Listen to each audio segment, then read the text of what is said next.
You could live life right now. Asterisk let that determine what you do, say, and think.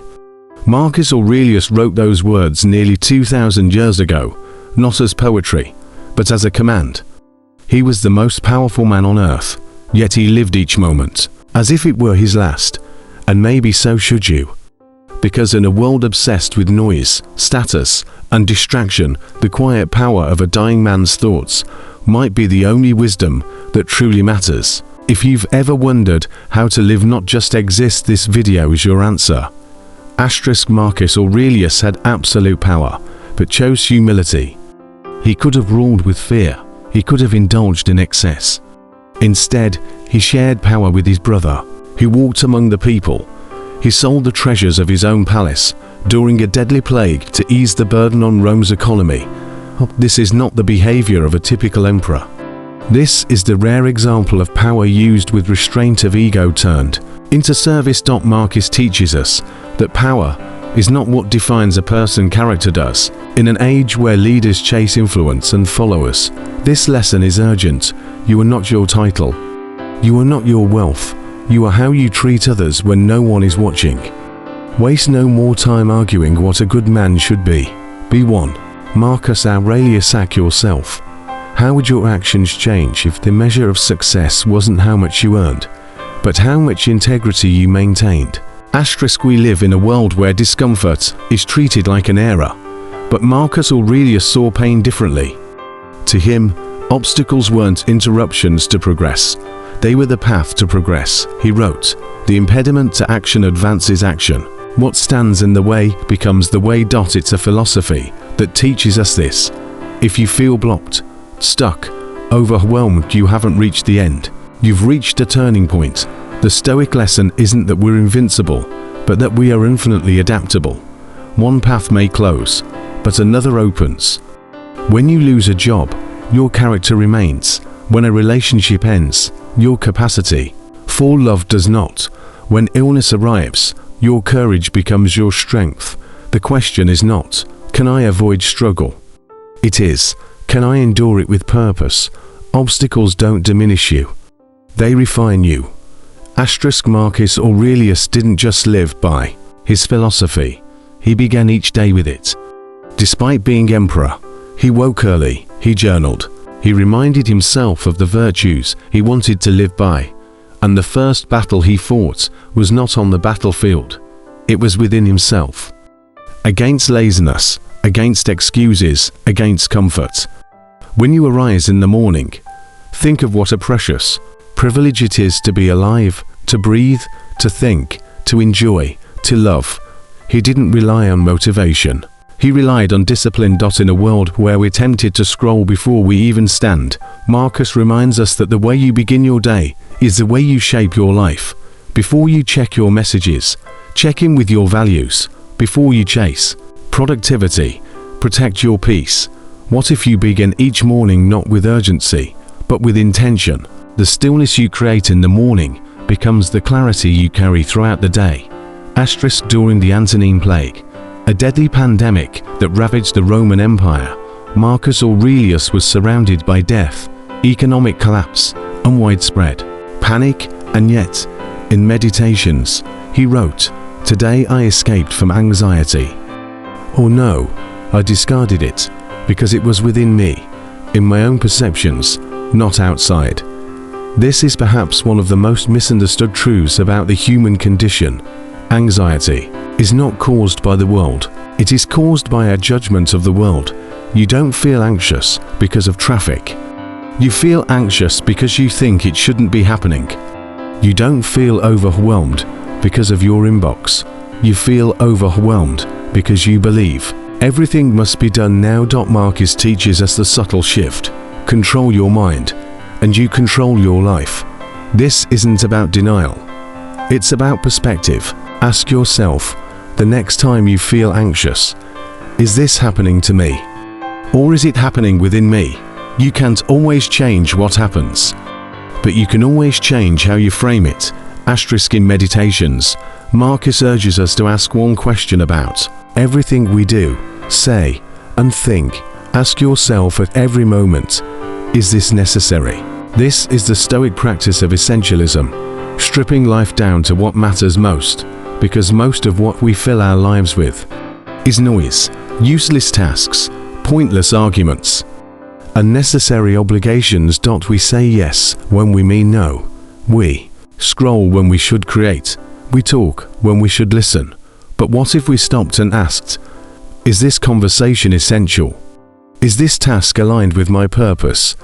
Is this thought helping me grow? By removing the non-essential, Marcus believed we don't just free up time, we elevate our quality of being. We do fewer things, but we do them better. And this is not just a productivity hack. It's a spiritual practice. Because in the end, life is not measured by how much we do, but by how deeply we live. We began with a simple but piercing reminder: you could live life right now.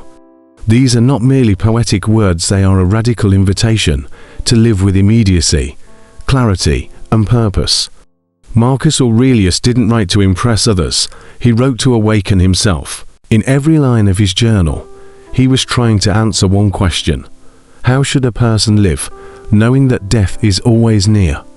And as we reflect on his insights, it becomes clear that philosophy for Marcus was never meant to be discussed from ivory towers or left to academics. It was meant to be practiced in the marketplace, in the home, in the midst of difficulty and temptation. It was meant to shape not only how we think, but how we wake, how we act, how we forgive, how we endure. To live well, he believed, was not to be free of problems, but to be full of principles. His legacy is not in statues or conquests, but in the private sentences he left behind, reminding us that everything can be stripped away except our ability to respond with virtue. As we face the noise of the modern world, the distractions, the temptations, the false urgencies, we can either drift passively or live deliberately.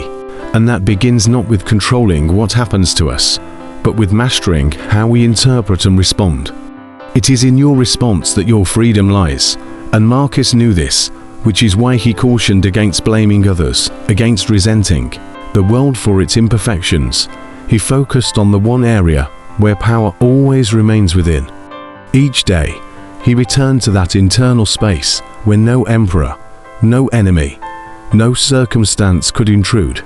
That was his sanctuary, the soul ruled by reason, by justice, by temperance, and courage.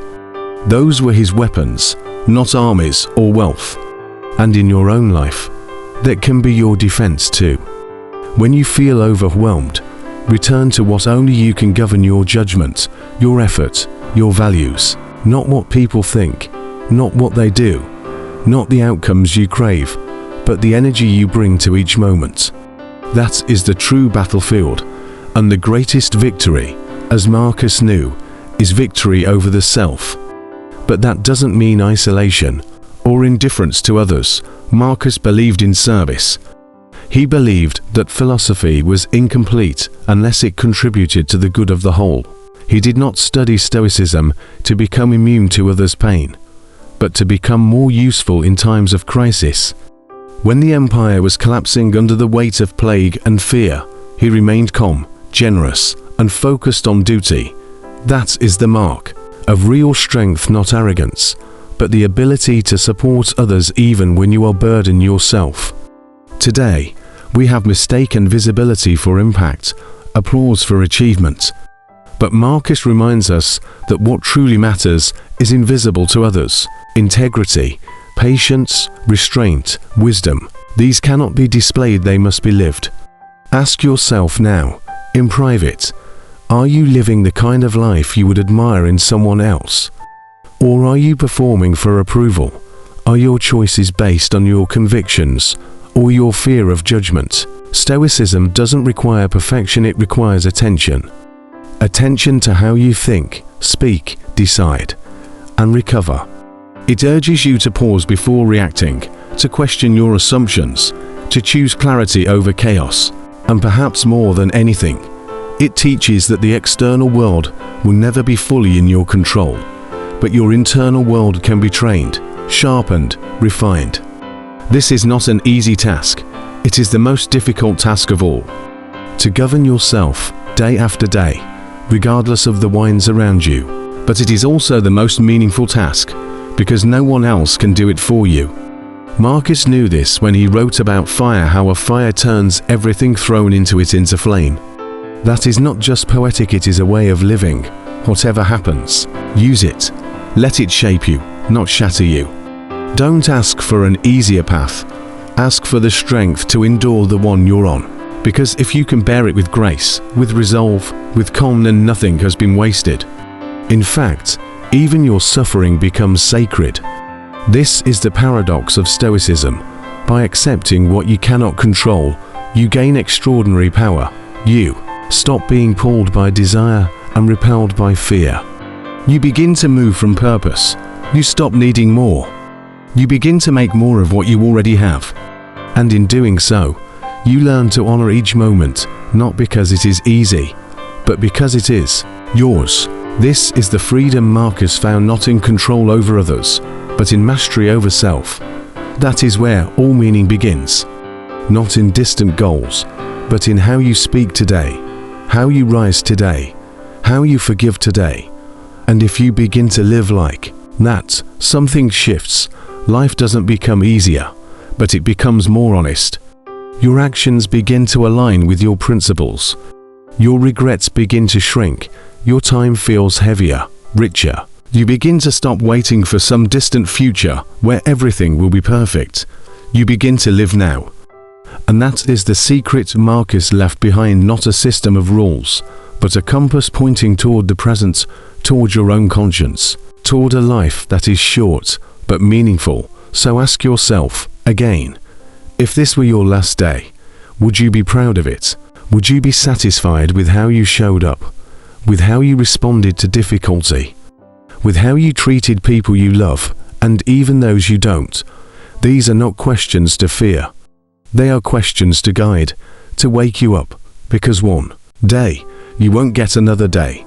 One day you will have no more chances to speak with kindness, to love deeply, to act justly, to let go of petty grievances, to express what matters, to forgive yourself, to start again. So why not now? Marcus would tell you you have everything you need. The principles are within you. The path is before you. You only need to take the first step. And if this message has stirred something within you, if a part of you has remembered what really matters, then don't let it fade.